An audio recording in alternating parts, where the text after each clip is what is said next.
이때로부터 예수 그리스도께서 자기가 예루살렘에 올라가 장로들과 대제사장들과 서기관들에게 많은 고난을 받고 죽임을 당하고 제3일에 살아나야 할 것을 제자들에게 비로소 나타내시니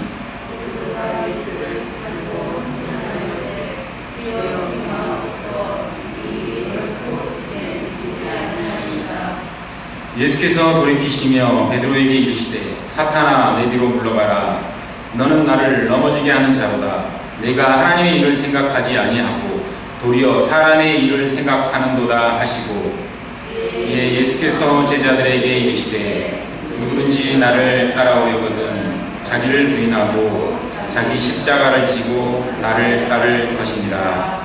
아멘. 1951년에 미국에서 영화 한 편이 개봉했습니다. 커바디스라고 하는 영화인데요. 아마도 안 보신 분들도 대충 기억은 나실 겁니다. 그때 당시 10개라는 영화가 있었는데 그보다 더 히트를 친 영화가 커바디스입니다. 주여 어디로 가시나이까 베드로의 신앙 고백이라고 말을 하죠. 때는 예수님이 승천하시고 나서 로마의 네로 황제가 화재를 일으키고 기독교인을 엄청나게 많이 잡아 죽이던 시기였어요. 그때 예루살렘에서 베드로하고 사도 바울이 로마를 찾아가서 로마 성도들을 위로하려고 이제 간 거예요. 그래서 말씀도 나누고 위로도 하고 여러 차례 이제 전도 여행을 하는데 갑자기 볼 수 없는, 말할 수 없는 사건을 경험한 거예요. 그게 뭐냐면 사자들이 기독교인들을 잡아먹는 장면을 본 거예요. 네로 황제가 그렇게 시켰잖아요. 그걸 보고 나서 베드로가 멘탈이 가버린 거예요. 있을 수 없는 일이 벌어지고 있는 거예요. 아무리 예수를 믿어도 그렇지, 아무리 종교 박해를 해도 그렇지, 저럴 수는 없다. 자기가 할 수 있는 일이 아무것도 없는 거예요. 위로도 안 돼요. 자기가 대신 겪을 수도 없어요. 너무나 두려워요. 그래서 베드로가 슬쩍 로마를 떠납니다. 사도 바울은 여전히 사역을 하고 있고요. 지금 영화상입니다. 실질적으로 일어난 일이 아니에요. 베드로가 로마의 외곽쯤 가고 있을 때 승천하신 예수님이 현신을 해요. 나타나가지고 로마로 막 가는 거예요. 그 베드로가 예수님께 그때 말을 하는 거예요. 커바디스, 라틴어입니다. 주여 어디로 가시나이까. 라틴어 당연히 베드로가 못하죠. 영화니까 그렇게 만들어 놓은 거예요. 예수님이 베드로를 쳐다보면서 이런 말을 해요. 로마에 있는 내 양을 네가 지키지 않았으니까 내가 지키러 간다. 네가 너의 십자가를 지지 않았으니까 내가 다시 로마에 가서 내 양을 위해서 십자가를 지겠다. 그러니까 베드로가 할 말이 하나도 없잖아요. 알았어요. 다시 갈게요. 예수님 그냥 올라가세요 다시. 그리고 자기가 다시 로마로 가요. 그리고 바로 잡혀가지고 십자가에 거꾸로 매달려서 십자가형에 취해서 죽습니다. 커바디스는 그렇게 해서 끝이 나요. 오늘 본문과 일맥상통해서 이 영화를 끌고 왔고요. 여기서 가장 크게 보이는 것이 베드로가 자기 생각대로 로마를 떠나서 예루살렘으로 가다가 예수님을 만나서 자기 생각을 내려놓고 예수님의 생각대로 자기 부인을 경험하게 되는 거예요. 그리고 로마로 들어가서 자기 십자가를 지고 죽는 거예요. 자, 오늘은 마태복음 16장 21절에서 24절입니다. 오늘 본문을 보기 전에 베세다 동산에서 예수님이 오병이의 기적을 일으키고 갈릴리 바다를 배 타고 넘어오면서 내가 그니라를 선포했잖아요. 그게 14장이에요. 그리고 게네사렛에 도착해서 씻지 않는 손으로 음식을 먹다가 장로들의 유전을 가지고 싸웠던 데가 15장입니다. 그리고 오늘은 게네사렛을 떠나서 가이사야 빌립보라고 하는 도시로 이동을 해요. 그게 어디냐면 갈릴리 호수 북쪽에서 헐몬산 쪽으로 그 위로 40km 정도 가면은 나타나는 도시입니다. 이방 신상들이 가득 차 있는, 신앙이라고는 하나도 없는 그런 곳에 예수님이 가시는 거예요. 그게 16장입니다. 거기 가서 제자들과, 여기서 제자들은 우리가 생각하는 12제자뿐만이 아니라 예수님을 따르는 많은 여자들, 그리고 기타의 제자들 다 같이 있습니다. 제자들과 이제 담화를 하고 있는 거예요. 그러면서 16장이 시작이 됩니다. 21절에 보면 거기서 이제 예수님이 제자들에게 얘기를 해요. 내가 이제 예루살렘에 올라가면 장로들과 대제사장들과 서기관들에게 고난을 받고 죽을 거야. 그리고 3일 뒤에, 3일째에 같은 말입니다. 내가 다시 살아날 거야 라고 정확하게 얘기를 해요. 그런데 그때 그 많은 제자들 중에 베드로가 혼자 나서요. 베드로가 원래 잘 나서잖아. 이전에도 계속 나서요. 이때도 또 여전히 나섭니다. 아니, 예수님, 그게 말이 됩니까? 항변을 하는 거예요. 이 항변이란 말이 단순히 많이 들었을 거예요. 어느 정도에 심한 거냐면, 마가복음 4장에 보면 예수님이 제자들과 배를 타고 바다를 건너가는데 주무시고 계세요. 근데 바다가 하도 시끄러우니까 제자들이 너무 놀래가지고 불안해가지고 예수님을 깨워요. 예수님 깨서 우리 좀 살려주십시오. 어떻게 주무시고만 계십니까? 예수님이 눈을 뜨고 바다를 꾸짖어서 잠잠하게 했다고 나와요. 그 꾸짖음과 오늘의 베드로가 항변했단 말이 같은 원어입니다. 그러니까 조금 심하게 말하면 예수님을 꾸짖은 거예요. 아니 이게 말이 됩니까? 주님 어떻게 그런 생각을 하십니까? 절대로 주님에게는 그런 일이 일어나서도 안 되고 일어날 수도 없습니다. 일어나더라도 내가 막겠습니다. 나를 뭘로 보시는 거예요? 그러면서 대드는 거예요. 그때 주님이 베드로에게 사탄아 물러가라고 그래요. 근데 요 전절에 베드로한테 너는 복이 있는 자로다. 시온아 너는 반석이 되고 내가 이 교회를 세우고 천국의 열쇠를 주고 막 칭찬을 해요. 그리고 갑자기 사단이 돼버린 거예요. 그러면서 내 뒤로 물러나라 그래요. 내가 하나님의 일을 생각하지 않고 사람의 일을 생각하는구나 그래요. 여러분, 사단이 되는 게 되게 쉽습니다. 오늘 본문대로만 하면 사람의 일을 생각하면 그냥 사단이 돼버리는 거예요. 그것도 예수님이 인정하는 사단. 베드로가 사단입니까 여러분? 베드로는 참으로 많은 욕을 먹고 살았지만 사실 사단은 아니잖아요.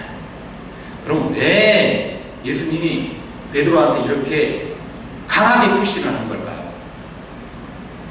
하나님의 일이 반드시 이루어져야 되는데 그 일이 이루어지면 많은 사람들이 구원을 받잖아요.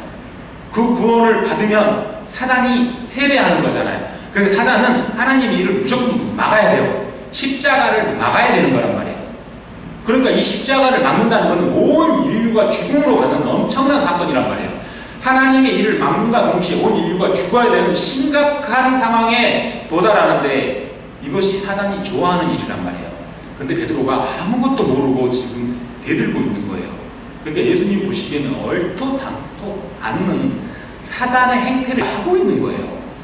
이 상황이 사단의 모양, 습성, 모습을 가지고 있다는 거지 베드로가 사단이라는 얘기는 아닙니다. 그만큼 하나님 예수님이 화가 났다는 거고 베드로가 어리석다는 것을 지적하는 거예요. 그리고 내 뒤로 물러가라 그래요. 여러분 저는 옛날부터 이게 되게 궁금했어요. 왜 뒤로 물러가라고 그럴까? 아니 뭐 화가 나면 저리 가 그럴 수도 있잖아요. 뭐 꺼져버려 그런다든지 왜 뒤로 가라고 그럴까요? 그래서 나는 이게 답을 못 찾아가지고 주석을 좀 찾아봤어요. 두 가지로 나오더라고요. 첫 번째는 우리의 모든 삶과 모든 인생에서 최우선이 예수님이다. 예수님이 가장 앞서고 우리는 따라가는 존재들이다. 그러니 감히 우리가 성령을 앞서려고 했던 건 죄다. 그러니까 절대로 예수님 앞으로 가면 안 돼. 뒤로 나가야 되는 거예요. 그런 영적인 의미에서 예수님이 우리 앞서고 우리는 뒤에 따라간다. 그런 의미로 뒤로 가라. 그리고 두 번째로는 육적인 의미로 해석을 했어요. 예전에 궁궐에서 왕이 거닐면 많은 신하들과 내시들이 뒤에 따라가잖아요. 왕 앞에 서지 않습니다. 왕 앞은 아무도 가로막을 수가 없어요. 스승의 그림자도 밟지 않는단 말이 있죠. 저만큼 뒤에서 멀찍이 따라와야 되는 제자도를 가르쳐주고 있는 거예요. 예수님이 내가 죽어야 한다? 그러니까 베드로가 멀찍이 떨어져가지고 주님 그럴 수는 없습니다 그랬겠어요? 앞으로 바짝 와가지고 아니 이 양반아 그게 말이 되는 소리야? 지금 우리가 당신이 세상을 정복시키고 이 나라를 완전히 개혁해서 이 나라의 개국공신이 돼서 한 자리씩 다 차지해야 되는데 그걸 말이라고 해 지금? 그렇게 따지고 있는 거예요. 그러니까 뭐라 그러겠어요? 뒤로 가. 거기 있지 말고 뒤로 가. 자, 이런 두 가지 영적인, 육적인 해석을 다뤄놨다라고 저는 이 둘 다 상당히 설득력이 있다고 생각합니다. 그리고 예수님께서 이제 마지막으로 얘기를 하세요. 나를 따라오려거든 자기를 부인하고, 자, 오늘 제목입니다. 자기를 부인하고 자기 십자가를 지고 나를 따르라 그래요. 그리고 이 구절이 병행 구절이 다 있어요. 복음서에 다 있습니다. 오늘 마태복음 16장이잖아요. 마가복음 8장에도 있고 누가복음 9장에도 있어요. 누가복음 9장에 보면은 이 십자가 앞에 세자가 더 들어가 있습니다. 날마다 자기 십자가를 지고 따라와라. 자기 부인이라는 말, 자기 십자가라는 말, 사실 우리 신앙생활에 굉장히 많이 들었잖아요. 거의 매 예배 때마다 듣고 성경에도 수없이 나옵니다. 그런데 우리가 과연 그 언어에 대해서 명확하게 알고 있고 명확하게 지키고 있는지, 그리고 그 언어가 얼마나 우리에게 부담감을 주고 있고 우리를 어렵게 신앙생활로 이끌고 가는지 다들 한 번씩은 경험해 보셨을 거예요. 쉽지 않은 말이잖아요. 자기 부인. 자기 부인이란 말이 뭡니까? 그냥 정답만 말씀드리면 나는 아니다, 나는 없다, 내 소유는 하나도 없다, 나는 하나님 것이다. 그러니까 하나님이 나의 몸과 마음의 모든 주권을 마음대로 할 수 있다. 하나님 마음대로 하십시오. 이게 자기 부인이잖아요. 나는 아무것도 아닙니다. 나는 먼지일 뿐입니다. 존재 자체를 기각하는 거예요. 이게 자기 부인입니다. 여러분, 쉽습니까? 자기 부인. 우리가 기도할 때 정말 눈물로 콧물로 기도하잖아요. 그런데 기도의 대부분이 하나님 나라의 의를 위해서만 기도합니까? 대부분 나의 건강, 내 가족의 건강, 재물의 부유함, 그 다음에 어떤 명예의 유지, 사실 이런 것 갖고 많이 기도하잖아요. 근데 지금 그거 하나도 기도하지 말아보면 기도 어떻게 해요? 우리 세상에 살고 있으면서 어떻게 이슬만 먹고 삽니까? 고기도 먹어야지. 자기 부인이 그렇게 무거운 거예요. 그거를 지금 예수님이 자기를 따라오라고 해내는 거예요. 어떻게 해요? 못하잖아요. 과연 이거를 온전히 하는 사람이 한 명이라도 있을까요? 그런데 그 다음에는 더 엄청난 얘기를 하세요. 자기 십자가를 지고 그래요. 아니, 그 하나님이, 예수님이 지신 십자가가 얼마나 무거운 거예요. 인간이 도저히 질 수 없는 십자가잖아요. 그런데 우리한테 그걸 또 지고 그래요. 아니, 앞에는 다 부인하라며. 뭐 자기 십자가도 부인해야지 왜 자기 십자가로 주는 거예요? 다 부인하라며. 너는 다 부인하고 십자가만 놔둘게. 그거 지고 와. 이거 아니에요. 이게 지금 이게 앞뒤가 말이 안 되는 거예요. 그러니까 우리가 생각하고 있는 그런 뜻이 아닐지도 모른다 라고 접근을 해보는 거죠. 여러분, 자기 부인이라는 게 우리가 단순히 이 세상의 존재를 기각하는 겁니까? 그러면 하나님이 우리를 왜 이 세상에 보냈어요? 아니, 로봇을 만들어서 그냥 시키는 대로 하면 되죠. 아담이 왜 자기 자아로 선악과를 따먹었습니까? 자기 부인이 완벽히 됐으면 아담도 선악과를 안 따먹었겠죠. 시킨 대로 했겠죠. 우리는 그렇게 살 수가 없어요. 그런데 자기 부인이란 단어가 바로 직전에 답이 나와요. 뭐냐면 하나님의 일과 사람의 일로 명확하게 예수님께서 나눠주십니다. 여기서 자기는 누굽니까? 나잖아요. 나는 베드로. 베드로가 지금 하고 있는 거는 사람의 일. 사람의 일을 부인하라는 얘기예요. 그럼 사람의 일을 부인하면 뭐가 남죠? 하나님의 일이 남잖아요. 즉 하나님의 일을 하는 것이 자기 부인이라는 뜻이에요. 조금씩 좁혀가고 있습니다. 그럼 하나님의 일은 뭘까요? 아주 간단하잖아요. 하나님 너무 쉽잖아요. 예수 그리스도를 이 땅에 보내서 죽게 만들고 그 죽음으로써 우리가 계속 얻고 그 예수 그리스도 우리가 믿는 것, 시인하는 것, 그게 하나님의 일이잖아요. 그걸 계획하시려고 창세 때부터 지금까지 끌고 오신 거잖아요. 예수님을 믿습니다. 이게 하나님의 일이에요. 굉장히 쉬워졌어요. 이제 자기 부인은 나는 아무것도 아닌데 예수님을 믿으니까 다 해결되는 거. 이게 자기 부인입니다. 그럼 십자가로 가겠습니다. 자기 십자가. 예전에 교회에서 자기 십자가를 져야 된다 이런 얘기를 많이 했어요. 나이 드신 분들은 많이 들었을 거예요. 뭐 집에 내 남편이 교회를 못 가게 한다든지, 뭐 시부모님이 내 신앙생활을 막는다든지 그러면 담을 넘어서 교회에 오고 그랬다고 하더라고요. 그러면서 내 십자가니까 내가 져야 된다. 평생 눈물로 기도하고 30년, 40년을 기도했는데 그래도 남편이 교회를 안 나오는 거예요. 그거를 자기 십자가라고 생각하고 평생 기도를 하고 살고 있더라고요. 저는 그게 십자가라고 생각하지 않습니다. 아니, 십자가는 예수님이 졌잖아요. 근데 왜 또 나한테 지게 되는 거예요?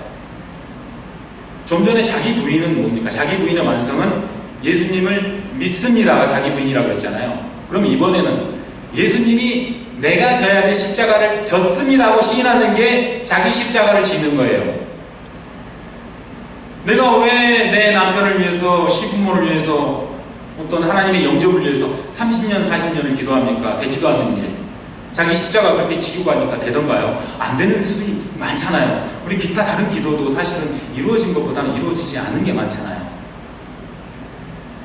십자가를 진다는 것은 내가 그냥 기도하고 예수님께 다 맡기면 예수님이 내 남편을 전도하더니 내 시댁을 전도하든지 그건 예수님과 성령님이 하신 일이잖아요. 그거 맡겨버리면 되는 거예요.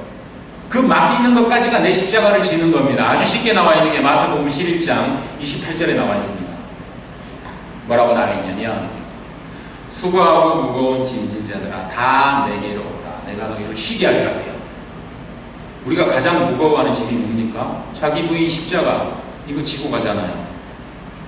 근데 내 멍에를 지고 내게서 배우라 그래요. 내 멍에가 뭐예요? 십자가잖아요. 자기 부인이잖아요. 예수님이 다 입으신 거잖아요. 그거를 지고 나한테 배우래요. 그러면 마음이 평안해진답니다. 우리가 수고하고 무거운 짐이 마음이라는 거예요. 마음의 짐이라는 거예요. 육적인 짐이 아니라.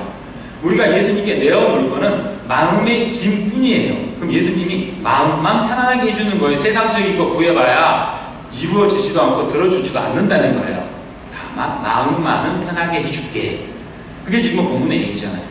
그래놓고 마지막 절에 뭐라 그러냐면 내 멍에는 쉽고 가볍다 그래요. 아니, 예수님의 멍에가 뭐예요? 자기 부인 십자가잖아요. 그게 쉽고 가볍습니까? 아니죠. 예수님의 멍에가 쉽고 가볍다는 얘기는 당신이 다 들었기 때문에 너희들이 질 멍에가 가벼운 거야. 그러니까 너희들이 내 멍에를 지면 되게 가벼울 거야. 왜냐? 내가 다 져주는 것이기 때문에. 그러니까 너희들이 그거를 다 들고 자기 부인을 하고 애쓸 필요가 없어. 나한테 다 맡기면 내가 다 해결해 줄게. 여러분, 하나님의 뜻이 예수 그리스도를 십자가에 못 박히게 하는 것입니다. 살리는 것이 아니에요. 예수님이 그 숭고한 거룩한 사명을 완전히 감당을 했습니다. 그리고 우리는 그것을 그냥 믿기만 하면 자기 부인이 됩니다. 어떻게 자기 부인이 됩니까? 조금 더 쉽게 얘기하면 죽지 않은 신이 하나님이 사람으로 내려와가지고 십자가에 매달려 죽었어요. 이게 말이 됩니까? 예수님이 하나님이 자기 부인을 당한 거예요. 있을 수 없는 일에 들어가서 성취를 했잖아요. 자기를 기각시켜버린 거예요. 십자가에 죽임으로써. 완전한 자기 부인 예수님이 다 이뤘잖아요. 그리고 예수님이 십자가 졌잖아요. 우리가 져야 될 모든 십자가를 다 모아가지고 당신이 십자가에 매달려서 십자가 위에서 다 이뤘다 하고 끝내버렸잖아요. 이게 하나님의 일입니다. 믿기만 하면 되는 거. 얼마나 쉽습니까? 오늘의 말씀 마감하겠습니다. 여러분, 기독교만큼 신앙, 종교생활이 쉬운 게 있습니까? 어느 종교에서 다 해주고 믿기만 하면 된다는 종교가 어디 있습니까? 그것도 신이, 그것도 우리를 창조한 신이. 우리는 아무것도 안 해도 돼요. 예수님이 다 했고 또 앞으로 일어날 일도 다 해주실 거니까. 그러니까 우리는 너무나 기쁜 거예요. 근데 잘 안 되죠. 왜 안 되는 줄 아세요? 기도할 때 눈물 먼저 나죠. 한숨 섞인 기도도 하죠. 기쁨의 기도도 하죠. 그게 자꾸 섞이면서 반복되는 이유가 아직 내 안에 자기 부인과 자기 십자가를 완성한 예수님이 온전하게 거하지 않기 때문이에요. 예수님이 어떻게 죽었습니까? 채찍에 맞고 가시멜류관 쓰고 옆구리에 창에 찔리고 십자가에 못 박히고 옷 다 갉아벗기고 비아 돌로사의 그 험한 길을 다 걸어가셨잖아요. 그것도 친엄마가 보는 앞에서, 그것도 자기가 살려준 온 사람들이 야유하고 있는 그 자리에서 예수님이 비참하고 슬프게 돌아가셨다는 게 우리 마음 안에 갇혀 있는 거예요. 예수님의 슬픔, 예수님의 고난이 얼마나 힘들었을까라고 생각하는 거예요. 이게 바로 사람의 일입니다. 하나님의 일은 당신의 아들을 당연히 죽게 만들고 무조건 죽어야 되는 게 하나님의 일이에요. 지금 하나님은 슬픔과 고통을 생각하는 거 아니야, 하는 것이 아니라 인류의 구원을 생각하고 계신단 말이에요. 근데 우리는 예수님의 슬픔을 생각하고 있잖아요. 그러니 기도를 하면, 사순절만 되면 얼마나 슬퍼요. 그게 먼저 생각이 나는 거예요. 인간적인 생각이 먼저 따라오는 거예요. 거기다가 나의 고통, 나의 현실적으로 힘든 것들이 오버랩이 되는 거예요. 눈물이 막 폭포처럼 쏟아나오는 거죠. 아무리 통성 기도를 해도 그치지가 않아요. 우리가 예수님을 슬프게 보는 게 맞습니까? 솔직히 기쁘게 봐야 되잖아요. 예수님은 자기의 사명을 완전히 감당하려고 오신 분이잖아요. 기쁘게 죽었잖아요. 하나님이 일을 완성하려고 오시고 완성했잖아요. 근데 왜 슬픕니까? 인간의 일로 보니까 슬픈 거죠. 그러니까 우리는 예수님이 우리를 위해서 돌아가신 이 기쁜 시간, 이 기쁜 일에 대해서 감사함으로 기도하면 사실상 우리의 고난이 묻혀져요. 그 기쁨 안에 이 고난이 나올 수가 없어요. 너무 큰 은혜를 받았으니까, 너무 감사하니까. 그래서 항상 기뻐하고 쉬지 말고 기도하고 범사에 감사함이 절로 나와야 되는 거예요. 이게 우리의 신앙생활입니다. 이런 신앙생활이 계속 반복될 때, 그게 우리의 삶을 통해서, 예배를 통해서 자연적으로 흘러나올 때 하나님이 영광을 받으시는 거예요. 우리가 특별히 뭘 하고 뭘 드려야 되고 숙제처럼 해야 된다면, 다시 말하지만 예수님의 죽음은 헛된 것입니다. 우리가 또 해야 된다면 예수님이 아까 코바디스처럼 또 죽어야 돼요. 한 번으로 모든 죄는 끝났고요. 한 번으로 우리는 천국행 티켓을 완벽하게 얻었습니다. 우리의 삶이 하나님의 말씀인 이 진리 안에서 지금부터 영원히 기뻐하는 것, 용인서구의 형제자매 여러분과 제가 진리 안에서 자유롭게 기뻐하고 기도하고 감사하는 삶이 계속 나타나기를 간절히 기원합니다. 기도하겠습니다. 은혜로우신 하나님 아버지, 오늘도 말씀을 통하여 저희 영을 사망에서 생명으로 이끌어 주심에 감사드립니다. 예수 그리스도의 십자가 사건은 하나님의 일로서 우리가 슬퍼해야 할 고통의 사건이 아니라 구원의 기쁨을 누리는 것임을 알게 해주셔서 감사드립니다. 사람의 일보다 하나님의 일을 더 많이 알게 하시고, 그러므로 우리가 하나님의 말씀 안에서 온전한 자유를 누리게 하옵소서.